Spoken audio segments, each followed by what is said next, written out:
اعوذ باللہ السمیع العلیم من الشیطان الرجیم بسم اللہ الرحمن الرحیم۔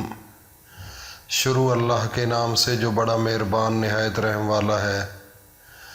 وہ یکتا ہے، اس کا کوئی شریک نہیں ہے، اور میں یہ گواہی دیتا ہوں کہ اللہ کے سوا کوئی عبادت کے لائق نہیں۔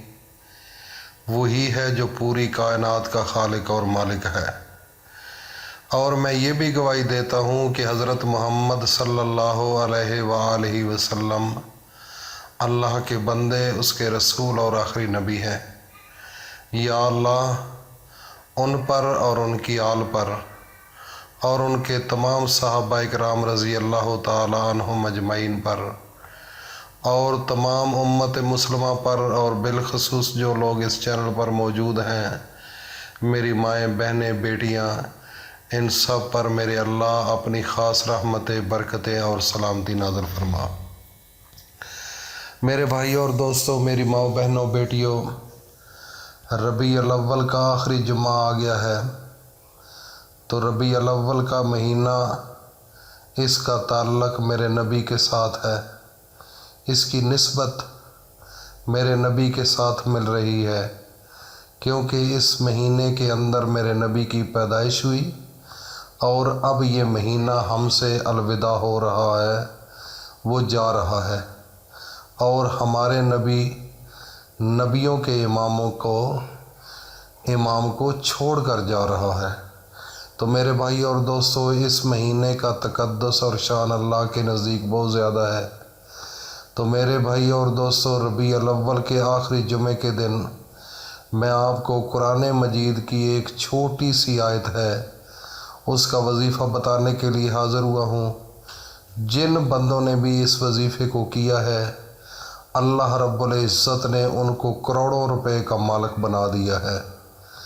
سب سے پہلے بنیادی چیز یہ ہے کہ اپنے دل کے اندر خلوص پیدا کریں، اپنے دل کے اندر کامل یقین پیدا کریں، اپنے دل کے اندر کامل ایمان پیدا کریں، اور اللہ تعالیٰ کی طرف نظر رکھ کر اور اپنے محمد مصطفیٰ کا ادب اپنے دل میں رکھ کر اگر اس وظیفے کو کریں گے تو میرے بھائیوں اور دوستوں، کسی آگے انسان کے جھکنے کی ضرورت نہیں، کسی سے مانگنے کی ضرورت نہیں۔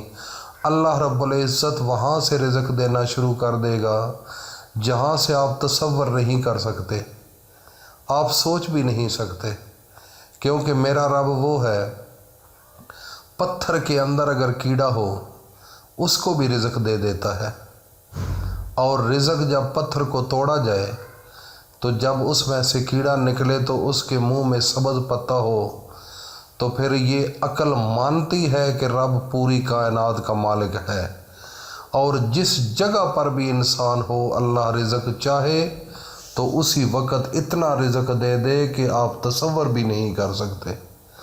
تو میرے بھائی اور دوستو، اتنی بڑی ہستی، پوری کائنات کی مالک اور خالق، اس کو چھوڑ کر جب تم غیروں کے سامنے ہاتھ پھیلاتے ہو، ان کے سامنے جھکتے ہو، سارا دن سوچتے ہو کہ میں نے اس سے کس طریقے سے فائدہ لینا ہے، اس طریقے سے میں نے پیسے اس سے لینے ہیں، میرے بھائی اور دوستو، کیوں مخلوق کی طرف اپنی نگاہیں لگا کر بیٹھے ہو؟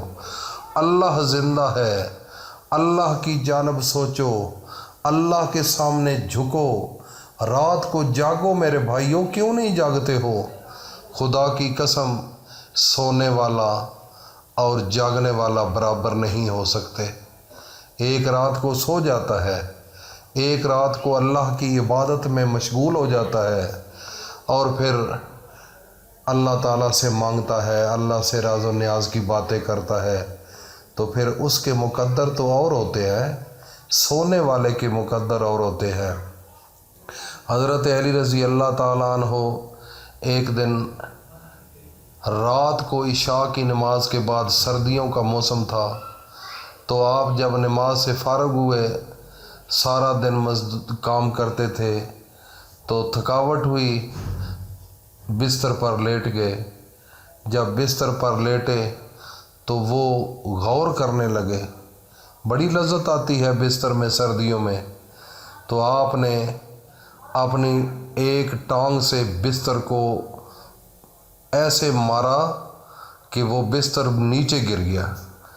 تو آپ نے حضرت علی فرمانے لگے کہ اے بستر کو مخاطب ہو کر کہنے لگے، کیا آج تو مجھے لذت دے رہا ہے اس دنیا کے اندر؟ مجھے یہ بتاؤ کہ آخرت کے دن بھی تو میری اس وقت کچھ مدد کر سکو گے؟ آج تو سکون دے رہے ہو، ادھر میں پھر آپ میری مدد کرو گے؟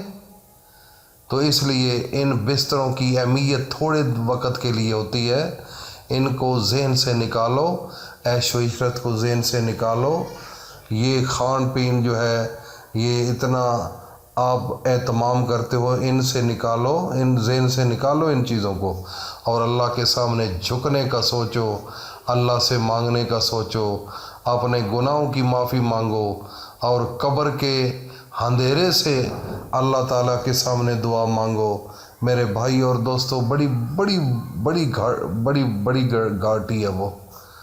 اگر انسان اس کی طرف سوچنا شروع کر دے تو انسان کے رونگٹے کھڑے ہو جاتے ہیں، زبان لڑکھڑا جاتی ہے، وجود ایک عجیب سی لغزش پیدا کرتا ہے۔ میرے بھائی اور دوستو، تھوڑا سا قبر کے متعلق ضرور سوچا کرو۔ میرے نبی حضرت محمد مصطفیٰ ہر روز قبرستان جایا کرتے تھے، تو آپ فرماتے ہیں کہ میں اس لیے قبرستان میں جاتا ہوں، وہاں پر جا کر اپنی موت کو یاد کرتا ہوں۔ قبرستان میں جانا سنت ہے میرے نبی کی، لیکن وہاں پر جانا، اپنی موت کو یاد کرنا، یہ بھی میرے نبی کا حکم ہے۔ یہ نہیں کہ قبر میں جائیں تو ادھر مانگتے پھرے، وہ خود محتاج ہیں، وہ جب آپ جاتے ہیں تو کچھ دیتے ہیں تو وہ خوش ہوتے ہیں، ان سے آپ نے کیا لینا ہے؟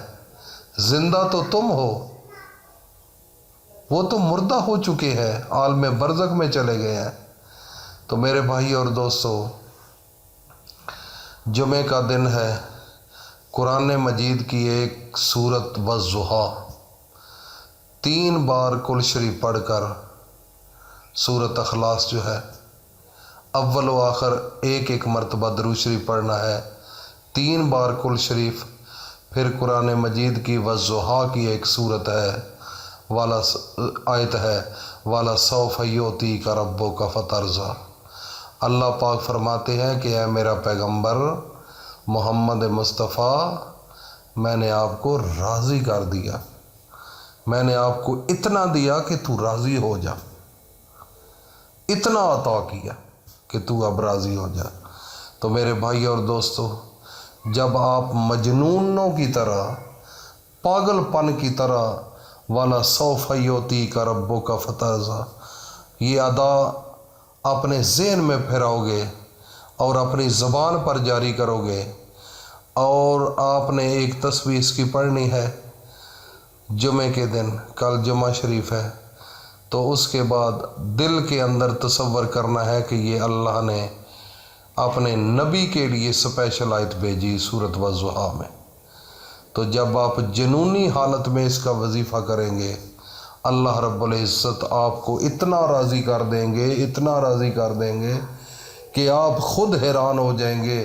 اللہ پاک اتنا دے دیں گے، زمین آسمان سے بھی زیادہ۔